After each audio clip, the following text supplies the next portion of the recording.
শুকরিয়া আদায় করছি যে আল্লাহ তাআলার অশেষ রহমতে আমাদের দেশের গণতন্ত্রের আপসীর নেত্রী, জনগণের সবচাইতে আদরের নেত্রী, যিনি স্বাধীনতা, সার্বভৌমত্ব, গণতন্ত্রের প্রশ্নে আপোষহীন, তিনি তার চিকিৎসার জন্যে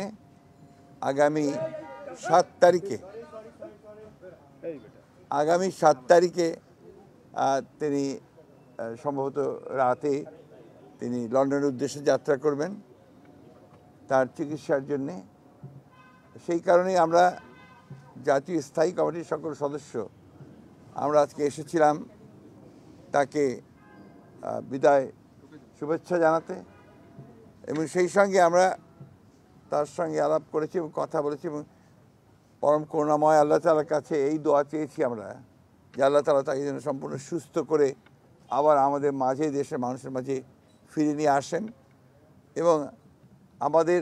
যে গণতন্ত্রের জন্য যে আমাদের সংগ্রাম চলছে সেই সংগ্রামে তিনি নেতৃত্ব দেন এবং সেই সংগ্রামকে সফল করেন। বাংলাদেশের মানুষেরও সেই প্রত্যাশাই আমরা আল্লাহ তাআলার কাছে এই দোয়া করছি যে তার এই যাত্রা যেন সফল হয়, তিনি সুচিকিৎসা করে আবার আমাদের মাঝে ফিরে আসতে পারেন।